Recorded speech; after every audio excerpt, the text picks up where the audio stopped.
Welcome. Thanks. Appreciate the setup here. Yeah, no, I've been trying to do the podcast stuff. It's a little bit more difficult once you get all the equipment and try to do it as legitly. So I appreciate your patience and your time. But yeah, maybe just start off like a quick intro on who you are, and we can roll from there. Yeah, so I'm Justin. I am on the Solana Ventures team, generally focusing on the sort of core verticals of DeFi, infra, and gaming. I've been in the crypto space since really 2015. Kind of got my official start in 2017. Yeah, definitely on the earlier side. And unfortunately missed the opportunity to get in 2013, 2014, just because I, like most other people, chalked it off to not being something of value until really doing the research. And that's kind of what I tell people is just like anyone who I think has really, like, if you've really done your research and gone down the rabbit hole, like, and you still aren't bullish on crypto and like what the value is to the world, it's like, I don't know. I don't know what else there's to say at that point. I just don't think people have gone far enough. Yeah. It's hard to go down the rabbit hole and not be convinced on the other side. Yeah, exactly. And on my end, just kind of had a background doing was pretty entrepreneurial, had kind of like started the first company that I had when I was like 13, just some basic sort of like e-commerce websites and things like that. And so I was always interested in tech and in finance. And so, was kind of just a natural fit for me once I got into it. And I do want to take the opportunity to shout out my Professor Neil, who actually was the guy who really formally got me into crypto. Hell yeah. Essentially, had overheard me having a conversation about businesses that I had and tech startups and just sort of that intersection between, finance and tech. And was like, hey, if you're interested in that stuff, like you should take another look at crypto. And it's a little bit skeptical at first, but came back a few days later and was like, dude, I haven't slept, so it's been awesome. And once I was down the rabbit hole, there's no going back for me. So so you got in like 2014, 15, you said? Like 15, 16. Okay. So 15, I was like starting to look into it, but not really, like I wouldn't consider myself like knowledgeable. I just kind of, I'd heard about things. I had some friends who were around it, but nothing too much. And then in 2016, that professor got me into it. And then from then on, there's pretty much no going back. Spent like the next few weeks just like, being up all night doing research and not paying too much attention, fortunately, to my schoolwork at the time, and just thinking, how do I actually make this something that I can do full time? And then essentially started getting into day trading and just like spending all my time doing crypto stuff, and decided that summer, I was like, look, I could, get an internship or try to do something like there, or just get, a basic job at, an ice cream shop or whatever, other people do after sort of like their freshman year of college. And was like, actually, I feel like for me, I'd rather take the route of just sort of day trading and doing research all day and putting out research. And at worst, I would, get my name out there and learn about what it takes to be successful in finance and in crypto specifically. And at best, come out of it with some money as well. And so summer of 2016, and I really was just diving in super hard. Started a non-Twitter account, started interacting with people there. And really was just sort of day trading out of like basically my parents' basement, essentially in suburban New York. End of that summer, thought, hey, I really like this trading. I think I'm doing well. Maybe the best, course of action for me is to try to get an internship at a bank or do something like that. And so that summer essentially went down to one of the large banks on Wall Street and was essentially trying to pitch myself as like a trader. Oh yeah. And more questions that and the deeper that we got on, the more of these guys are realizing like, hey, he actually kind of knows what he's talking about around this crypto stuff.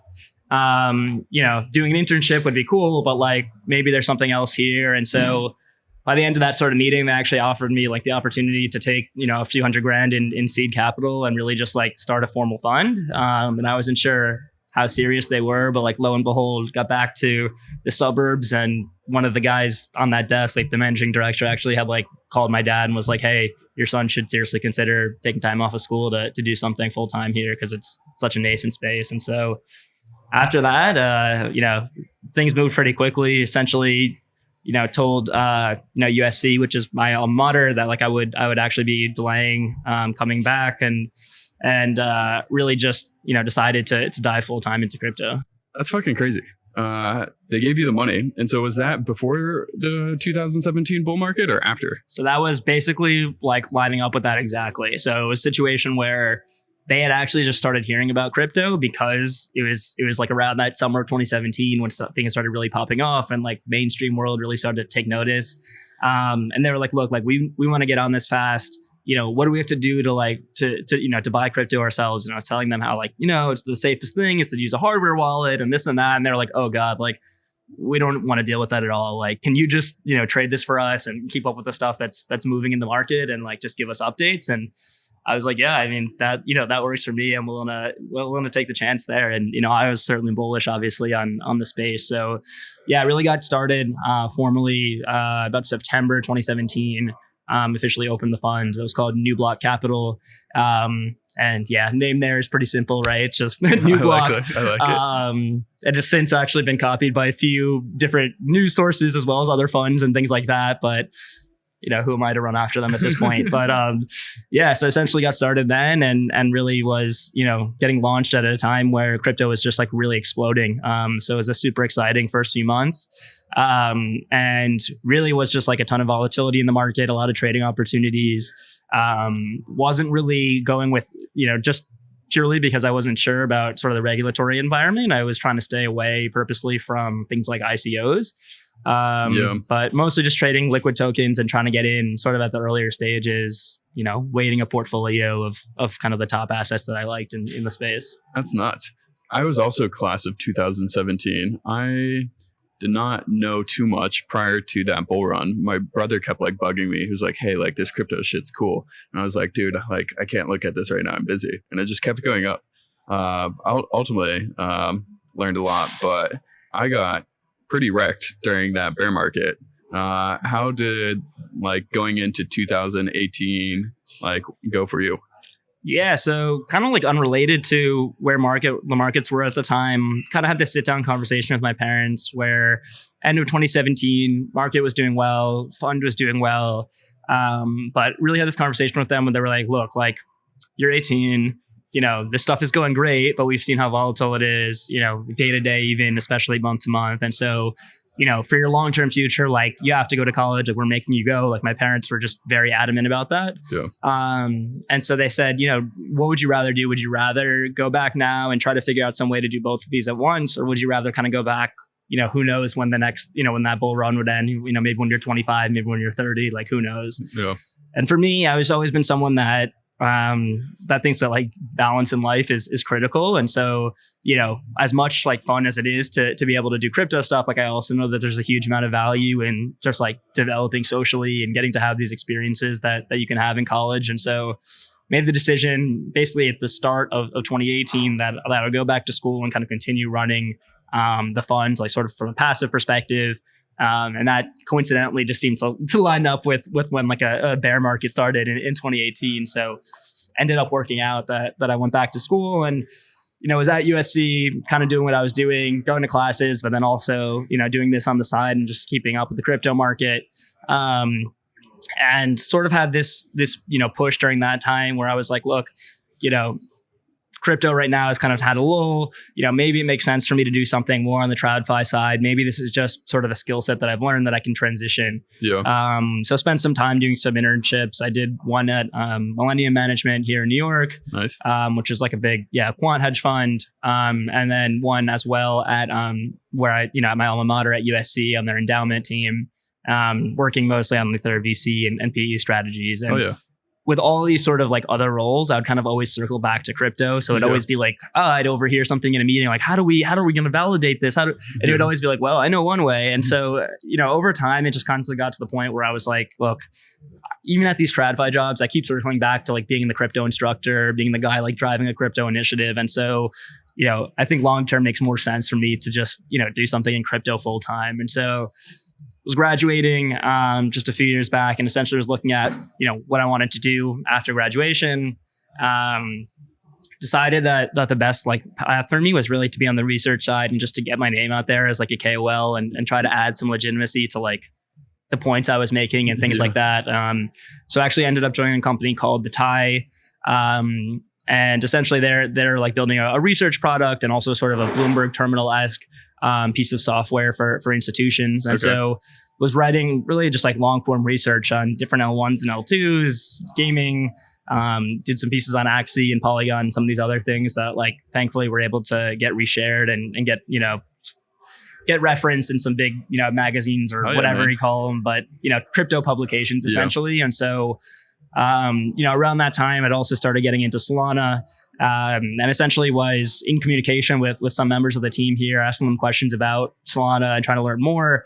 And somehow the conversation came up like, hey, I might be looking to make a move and do something either, continuing on the research side for an L1 or L2 or, doing something on the investment side and kind of going back to like my roots on the crypto investment side. And so first, not too many responses there, but like after a few weeks started getting, some strong responses and some good opportunities, and ended up just being that I really connected with Ben Sparango, who's our current head of strategy. And he was like, hey, we're head of BD now. And essentially was like, hey, we have something, it'd be great if you could come in and interview. And, from there it was a pretty quick process. I think we clicked, pretty quickly. And, everyone on the team and I think had a sort of similar perspective on crypto. And so it just sort of worked out. Yeah, that's crazy. I'm jealous of your path. It seems like, you obviously put yourself in the correct positions with your different background. You had the desire to learn crypto fairly early on and go super deep, and then kind of put yourself in the position from the research standpoint to get your name out. That's sick. That's a super cool story. Yeah. And like also it was partially to get my name out. And then another part of it as well was just like for myself to just know that like I fully understood it to the point where like I could post things online and be confident that I could do deep dives that people weren't going to shit on and like pull apart. And like, thankfully the responses to like the research pieces that I were putting out were really good and really didn't have too many like critiques coming in. So to me, that was just like confirmation on my end that I was doing something that was good and valuable to the community. Yeah, that's sick. So what I'm curious, like what specifically got you excited about like Solana versus like other projects or things in the space? Yeah, so for me, like being that I had done a few sort of like internet businesses before. My dad actually came from sort of the startup world and like internet bubble of the 90s. I had a very good, I think, understanding of how important like UX UI is for like the average consumer and for something to become mainstream. And so, I spent a lot of time in Ethereum, obviously, because that was, the only thing really at that point in sort of like 2017, 2016. But, I'd always kind of felt that like in order to actually have sort of like the right consumer experience to reach mass market, something had to change, like whether that was scaling solution, whether that was, another L1 or L2. And so I really hadn't seen something that to me was sort of as powerful as the onboarding and user experience that I've seen on Solana. And so, kind of immediately after doing a few transactions on, places like, on Serum and like playing around with different stuff across the Solana ecosystem, like it was very clear to me that there was something here that like I just hadn't seen before. And so it just became, everything that was going on just became super interesting. And then, tie that in with kind of what happened during sort of this like DeFi Solana summer that we had last year. It was just kind of the perfect storm of me saying like, okay, I need to figure out a way to get into this ecosystem. Yeah. That's nuts. No, it's super cool. I'm always curious like how people choose like which projects to work on, because the space moves so quickly and everything is happening so fast. And there's so many different opportunities. Trying to like pick the correct one and just like go super deep on that one can be a challenge. So that's super neat. From your research side, like now kind of joining or being on the Solana team, like I guess I'm more curious like what you're excited about like currently. Yeah, we've got so many areas that I'm super excited about. One, obviously I think DeFi on Solana is like the area I think that honestly gets the most attention still. And we have a ton of incredibly interesting DeFi projects that are launching and have launched recently. But like one area that I think like is pretty often overlooked is just like Solana gaming in general. And I think that's partially due to sort of the network and just as a result of like what the network enables with microtransactions and things to actually be on chain that before were too expensive to be on chain or too slow. But also it's really just like how I see gaming is that, you have DeFi products and a massive success in DeFi could be 5 million users. Like that's a huge, right? Having a DEX with 5 million users is massive. Yeah. In gaming, like you can have a game that reaches 1 billion people, right? Like there's been games that have reached 1 billion people plus. And so what I see about gaming that's so exciting is just like this ability for like explosive virality. And like we saw that, on ETH with Axie, really like, in the last year or so, but I think there's just so much more that's going to happen in there. And so for me, like gaming is like one of the key and like honestly easiest ways that we see crypto getting to the masses. And so I'm super excited about a bunch of games that are launching, both announced and unannounced at this point. Nice.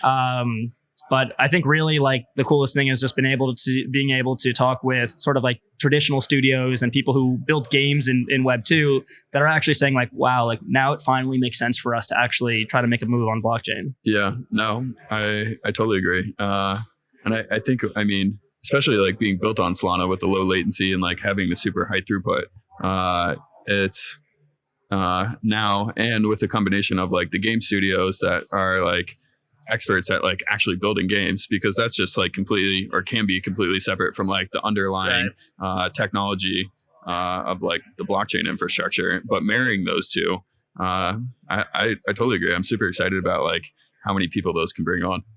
Yeah, I think it's awesome. And like the craziest thing about gaming too is it's like a universal language, right? Like you don't need to be someone who has, a math background. You don't need to be someone who's used to trading. Like you can have a 12-year-old that's playing, you can have a 50-year-old that's playing, and like they can both equally enjoy, a great game. Oh, for sure. And I think, jumping off that point, like I was super like interested in the DeFi stuff going in 2020 on Ethereum with like Composability and all the stuff that was happening there. And I was like geeking out about like Uniswap and like Compound, and I was like trying to show them to all my friends, but none of them like really liked it. And I was super surprised because I was geeking out about it so much.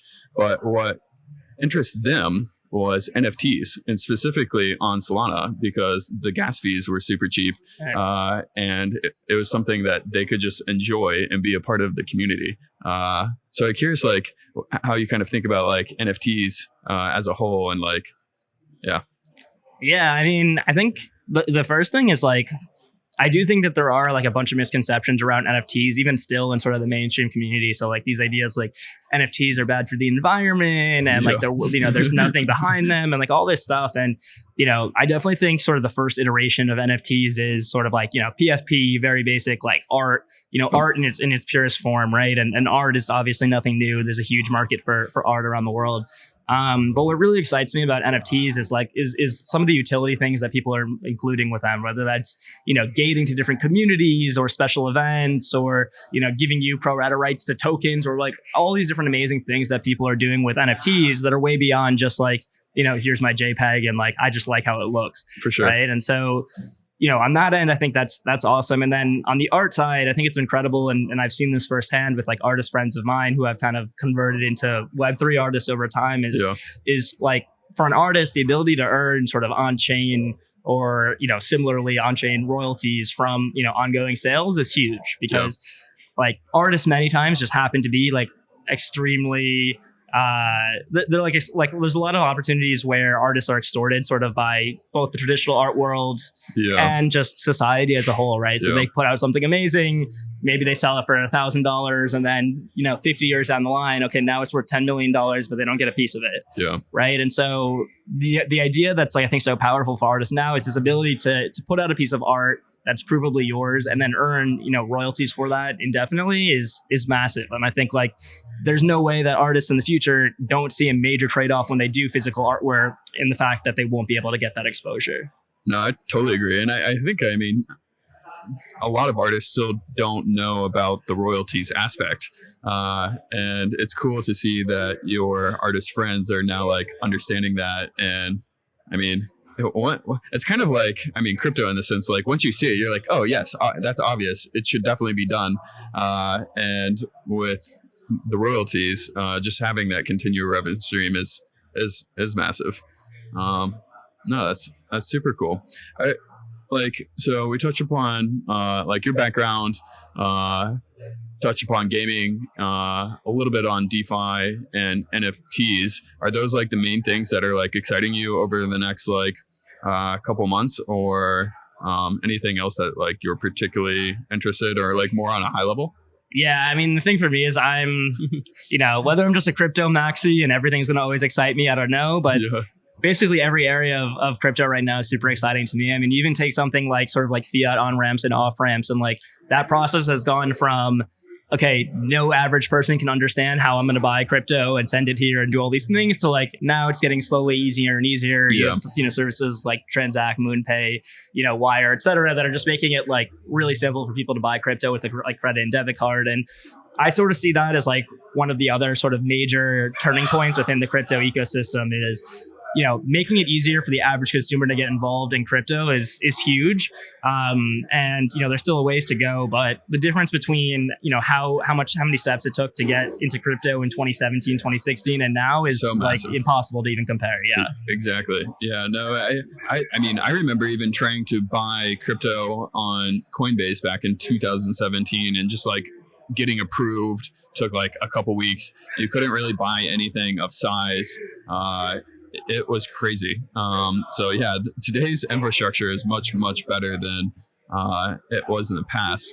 On that point of infrastructure too, I also at Solana Ventures investing in the infra vertical, and there's a ton of really interesting stuff going on, especially in the like the analytics space. So like Hello Moon is a company that we really like. They're building sort of a native Solana, almost a product like a Nansen, but on Solana, and like the ability to actually have insight into sort of all the on-chain interactions that you're seeing, especially on a network like Solana that's having, billions and billions of transactions a year. It's incredibly useful, and it kind of helps really dispel this narrative of like crypto is anonymous, there's no way to trace things, and actually puts it the other way and says like, actually, tracking the US dollar is hard. Tracking crypto now is just a matter of actually having the right tools. Exactly. No, there's a lot of things that I think the mass majority believe, but are kind of still misconceptions. And I'm excited that over time, those will be able to kind of be disproven as more and more people come into the ecosystem, and essentially just kind of removing some of that fear and uncertainty about the ecosystem. One of the things I'm like been super excited by is just like how Solana scales, and how engineers are kind of bottlenecked by, or in the past have been bottlenecked by, the constraints of like the system. And I've been just like geeking out about Solana and like their scaling solution, but the capabilities that unlock once you're not totally constrained by the underlying architecture. Could you like touch upon like anything that you're like excited upon, like in that standpoint?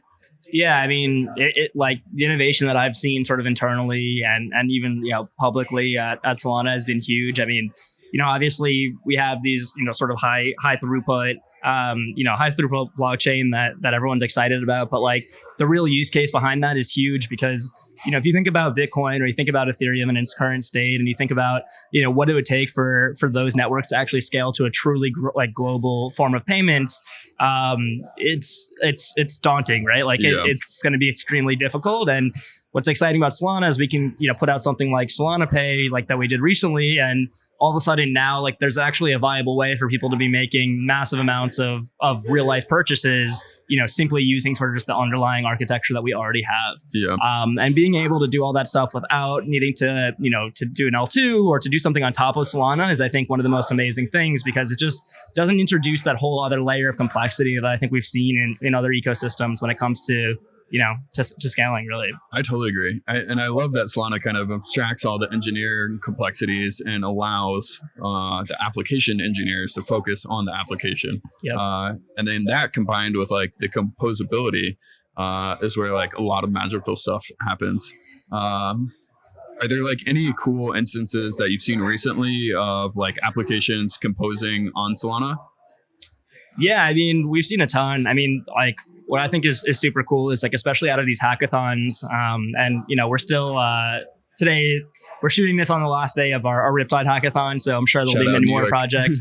Yeah, but yeah, I mean, like in previous hackathons, we've seen projects that have said, we're building on top of Serum, and then building on top of Serum, and then from that building on top of Psi options, and then from that making our own product, right? So it's like it's getting even a whole nother layer deeper even than just we're building on Solana or just we're building on Serum. It's like they're going multiple steps into it, and I think that's like incredible because the truth is like if we want to move this space forward at the rate that we want to, it's going to take some amount of teamwork, right? And so the ability for these teams to take like open source code and be able to take that and then build something on top of that even these original teams didn't foresee is an awesome feature. 1000%. I mean, to like double click on this, like when I was at Tesla, one of the things that I like started geeking out again about was the composability aspect on Ethereum. And when DeFi summer was going on, I was like, even as hard as Tesla works, like we work extremely hard, very long hours, to try to make like the best products. But you cannot compete with composability when applications plug and play to each other and those innovations compound. Right. Even just trying to work your ass off, you just can't beat that. And so I love that the Solana system is so composable and that the applications do stack on top of each other, can plug and play, because one, that abstracts like the engineering building. You can just like focus on like more your core thing, and then anybody else can add to that. So it's nuts. I'm very excited for that composability aspect over like the next like 6 months or so. Yeah. And the thing with that is like, yeah, that's parabolic, right? So it's just like as people put out more stuff, it just keeps building on each other. And yeah, it's super awesome to see. And like I sort of envision, down the line that it's like these products become so robust that all of a sudden now, institutions and traditional sort of Web 2 companies have this ability to just come into the space and actually have to do very little of sort of their own building. It can almost just tweak sort of existing products that are already out there and immediately have this sort of, working, mass scale product from day one. So we're filming live in the downstairs of the Hacker House. So we're working with the background and other music. Maybe just briefly touch upon like the kind of global view of crypto, and then we can wrap this up. Yeah, so I've been blessed to be able to go to a bunch of these different hacker houses, and things like Breakpoint that we hosted in Lisbon, and all these awesome events. And like the one thing that I think is super awesome is like when you do get to have these international events, you really see how different cities just totally have a different sort of developer atmosphere. So whether it's like in LA, like we saw a lot of devs that were highly focused on sort of media, right, gaming, music, all these areas that like here in New York, I feel like I've seen a lot more like DeFi focused people and things like that. And that's sort of a consequence of the city and the background of the people coming to the hacker houses. But what's amazing is like when you think about that in the context of a global network like Solana is like you have all these people from all these different places with these different backgrounds, like all working, and building their own projects that are going in a million different directions. And so there's so many different ways that people are taking it that like, there's no way to pin down sort of like what the dominant direction almost of the network is, because it's always shooting off in a really like in a million different sort of promising directions at any one point. Yeah, no, it's interesting. Just like the geographical location kind of determines what people's interested in. I mean, it totally makes sense, but that's cool. Yeah, man, I really appreciate your time, and thank you for coming on. I guess if people want to get in touch with you or like try to get any funding for their projects, or I don't know, just ask you any questions, how can they get in touch with you? Yeah, so honestly, pretty active on Twitter, and I would recommend anyone who's watching this who's not already in the Twitter space to just get into it, because it's probably the fastest way to just accumulate a bunch of knowledge on crypto and make a bunch of awesome connections. So yeah, I would say best thing to do would just be add me on Twitter. My handle's just I think I'm just at Justin Barlow. I'll add so it just in my full the name. show links too. But yeah, essentially just reach out to me over a DM and really just get involved. Get into like Twitter Spaces. Get into debates with prominent VCs on Twitter. Like whatever it takes really to deepen your knowledge. And I think everyone in crypto Twitter has been super sort of like receptive to new people in the space. And so of course you'll have bad actors, but for the most part I think the community is extremely supportive of people who are trying to learn and can really provide some really awesome resources to the space. I totally agree. That's awesome. Yeah. I mean, and on the Twitter thing, I think personally I shied off Twitter for too long, and now I'm trying to play catch up. But yeah, it would definitely echo join Twitter and just start tweeting a bunch. It's where all the yeah, for sure. And come to hacker houses, come to in-person events. It's always different seeing people in person and being able to connect and, you know, have a drink with someone who you never expected to have a drink with, or, you know, just sit down and have a chat. I think, you know, you can learn so much just through, you know, having these sort of direct conversations with people. So 1000%. The next one's in Miami, right? Next one, yes, is in Miami. And it's going to be a great time. So highly recommend anyone who can signing up for that Miami Hacker House. Nice. Awesome. Well, thanks again, man. I appreciate it. Appreciate it, man.